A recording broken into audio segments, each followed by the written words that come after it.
Be'ez Hashem Yisbarach, we begin the very last blot of Masechta Megillah, Daf Lamed Beis, the top of the Yomud. Tanu Rabbanon, we learned in Abraise, what does a person do when he comes and he gets an aliyah? You have to make a bracha, you have to read from the Torah, then you make a bracha again. So what do? Pesayach, you open the Torah, V'roya, and you see where you're going to read from the Torah. Our minhag actually is that you kiss both in the beginning and in the end, and then in the beginning again. And then Gailul, you roll the Sefer Torah closed, the Muvarach, and then you make a bracha, and then v'chayzeru pesayach v'kaira. You open the Sefer Torah back up and you read from it. Divrei Rab Meir. This is Rab Meir's opinion. Rab Yehuda says pesayach v'raya. You open the Sefer Torah and you see where you're reading from. U'muvarach, and you make the bracha on the Sefer Torah while the Sefer Torah is open, and v'kaira, and then you read from the Sefer Torah. There's no reason to close it when you're making a bracha. My time with Rab Meir. What's the reason that Rab Meir says that you have to close the Sefer Torah before you read from it, before you make the bracha, that is? So the Gemara it's similar to something that Ula said. Ula explained, why was it said that Akaira b'Torah? So this is again going back to the minhag, the way it was in the time of the Gemara. We had a few times in the Masechta that they would have, during the Kriyas HaTorah, for every pasuk, there was a meturgeman that translated every pasuk in Aramaic. So they said that Hakaira b'Torah, the one that's the Balkaira, he's reading from the Torah, lo yisayeh lemeturgeman. If the meturgeman is getting stuck with the translation, he shouldn't assist him with the translation. Why not? Because if he's assisting him, people will think, oh, the Balkaira sees the translation in the Torah itself. That's why he could help him. So just like Ula said that regarding the Balkaira saying a translation, the same thing is also with the bracha. Why do you have to close the Torah when you make the bracha? Bracha is ksuvim b'Torah. So nobody should think that the brachas are written inside the Torah. Rabbi Yehuda disagrees with this comparison. Targum ikalamiti. Regarding the Targum, you can make a mistake that it actually says in the Torah. Brachas lekalamiti. But when it comes to the brachas, everybody knows that the bracha is not written in the Torah. That's not something that you have to close, so people shouldn't make that mistake. Amar Abzeira, Amar Masna, halacha, the halacha is pesayach v'raya. You open the Sefer Torah and you see what it says there. U'mevarach v'kaira, and you make the bracha and then you read from the Torah. You make the bracha with the open Sefer Torah. So the Gemara, v'leima halacha Rab Yehuda. If he's paskening like Rab Yehuda, so why doesn't he just say the halacha is like Rab Yehuda? Why does he have to say the halacha of what you actually do is? And for the Gemara, Mishum the Afchilahu, because there are those that switch the opinions, that Rabbi Yehuda is the one that says that you have to close the Sefer Torah, so therefore he says what you should do and not just the halacha with his name. So there's different minhagim about this in the Welt, by the Ashkenazim, they do like the Gemara says here, the halacha, they make the bracha with the open Sefer Torah. But our minhag and the minhag by all Chassidim is that you close the Sefer Torah and then you make the bracha. So the Gemara, Omer Rav Zeira, Omer Rav Masna. Another thing that Rav Zeira said in the name of Rav Masna. Haluchais. We have luchais. Rashi first says that I don't know what they are, but then Rashi says, some say that these are what you make for Sfarim. It looks like Rashi saying that's like book covers, based or boards. Yeah, literally it means boards. What kind of boards are we talking about? There's boards that they made for Sfarim. Okay, so it looks like book covers or something like that. V'habimais, and also the bimais, where you put the Sefer Torah and you read on it. Ein b'hem mishum kedusha. It doesn't have any kedusha to them, even though they're serving the holy, the Sefer, or it's there serving the Sefer Torah, but nevertheless it doesn't have any kedusha. Yeah, Luchon Taisvis. So Taisvis says the pshat of luchais is when you have the different parts of a Sefer Torah, the parchment of the Sefer Torah, between one parchment and another, where you don't have the words of the Sefer Torah, that's called luchais. Just where they have the letters of the Sefer Torah and where it's empty without the letters of the Sefer Torah. So they don't have any kedusha. Now, if you look over here, at least in this Gemara, on the side they have here Agos v'tziyunim, so they bring what the Rosh adds to the Gemara, kedushas arin. It doesn't have the level of kedusha. It's further down on the page, and you don't have that Gemara there. And it doesn't have the kedusha of the arin. That level of kedusha, like the Aron Kodesh. V'yesh ben kedusha's Beis HaKnesses, but they do have a level of kedusha like the Beis HaKnesses. In other words, there's a difference in the level of the kedusha of the Aron Kodesh and the level of the kedusha of a bima. But it also does have kedusha. Okay, this is going back to what we learned in the beginning of one of the prakim here, that when you sell one, you have to go mailam b'kodesh and buy something higher. So if you sell an aron kodesh, you're not allowed to buy a bima for that money. You sell a bima, you're allowed to buy an aron kodesh. It's a higher level of kedusha. With a bima, you should be careful what was put on a bima. I always see when you come into shuls and Erev Shabbos and they have all the papers, Baruch Hashem, that they put on the bima. I always feel that those papers that are divrei Torah belong on a bima. But then you have a bunch of other papers where it's just advertisement. It doesn't belong on a bima. B'chlal, a bima shouldn't be a place where you put hats and jackets or whatever it is. It's bima it has kedusha according to this gears of the Rosh here. It has kedusha. You have to treat it with the proper respect. Luchas means the parchment material that's not written. Yeah, that's what the Aruch, the Pshat, the Taisus brings here. Not this level of kedusha. According to Yanachanami, but the halach is on Shabbos if there's a fire.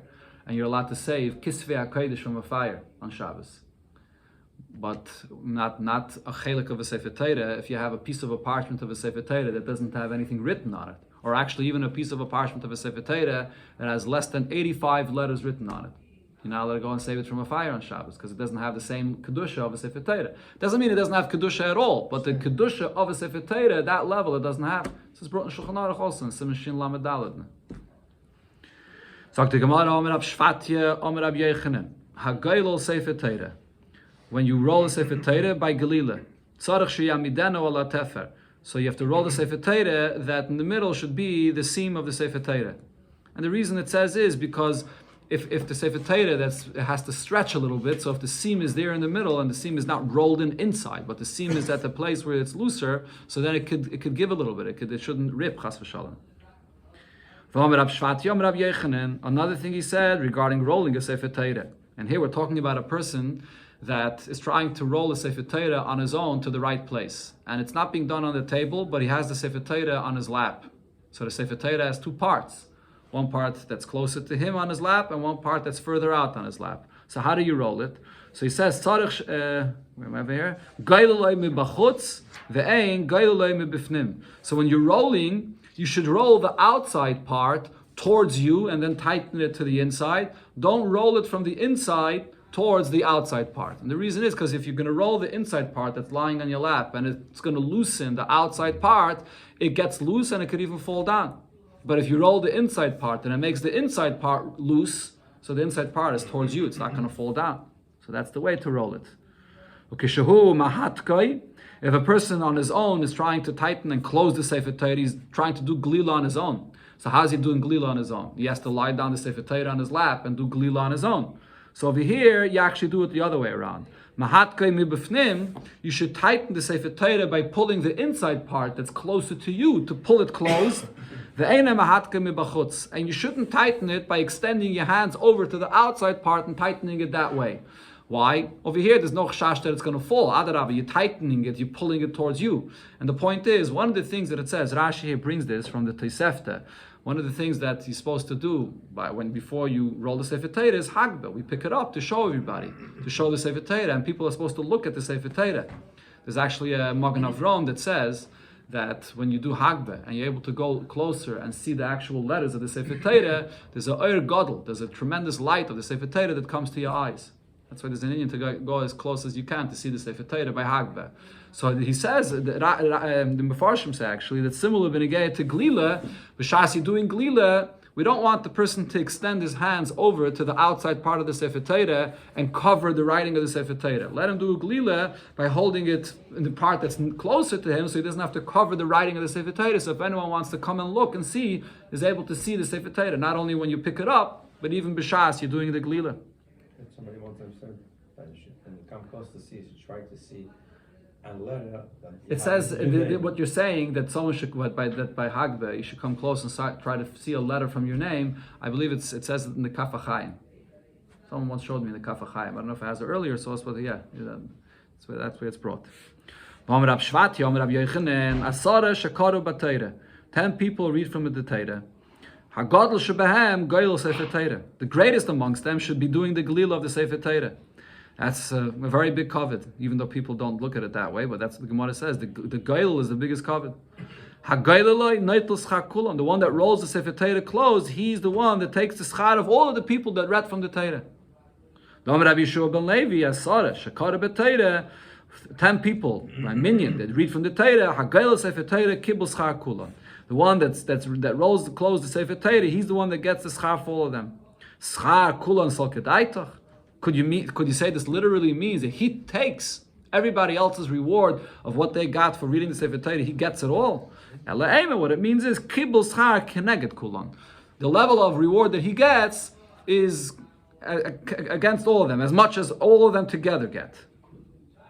Yeah. So this is a Meir Ginyan, right? So some say that this refers to the Galila, the one that gets Galila and rolls it close, but some say no, it refers to the one that does Hagbeh. Especially according to Minik Chabad, that the one that does the Hagbeh puts the Sefer Torah back down on the bima and rolls the Sefer Torah. The one that does Galila just puts on the gartel and the mantle of the Sefer Torah. Right, to someone that's the least respected, right? Or the bacher that's hanging around. Correct. Yeah, the one that, yeah. So it says in Mefarshim that this the reason why this is such a special inyan is because this is the covenant of the Sefer Torah. There's learning the content, the teichen of the words of what it says in the Sefer Torah. Then there's the fact that you show your covet for the Sefer Torah by rolling it close properly and covering it. So giving covet to Sefer Torah is more even than learning from the Sefer Torah.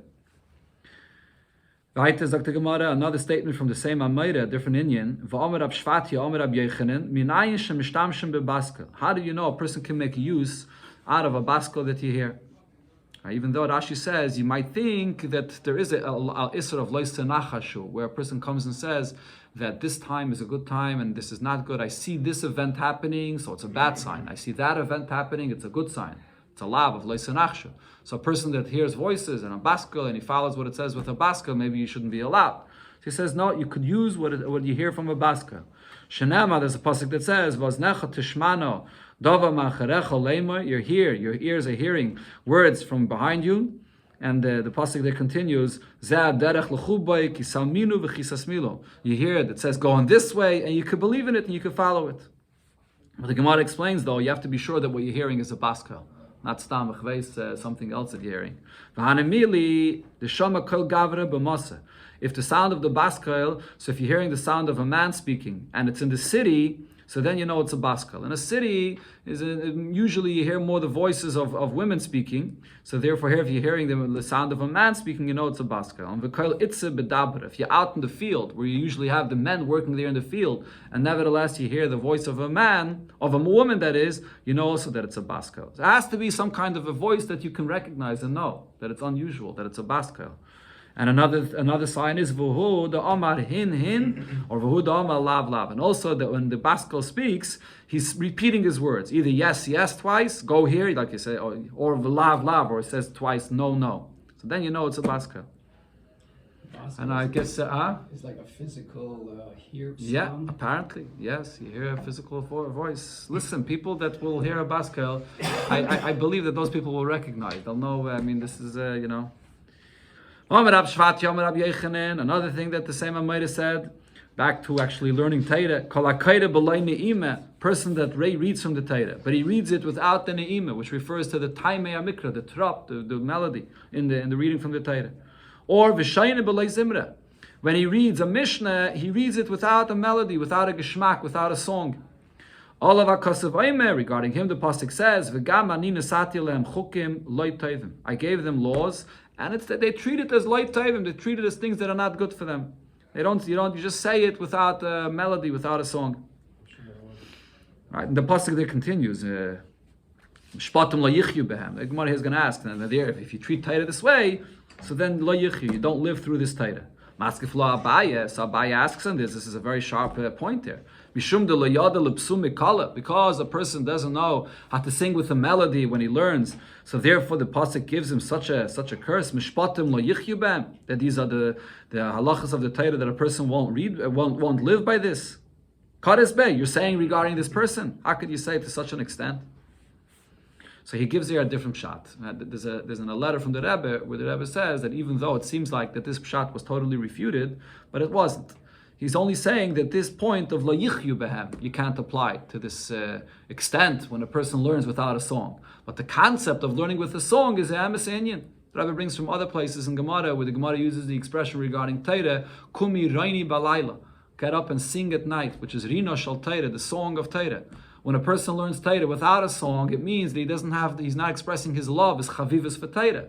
When you learn with a song, so that's the chavivus of Torah. That's always the meaning by Klal Yisrael Midayre Dayis always was. You walk into a bismedrash, just people singing and humming and they're learning. It's to express the chavivus in Torah.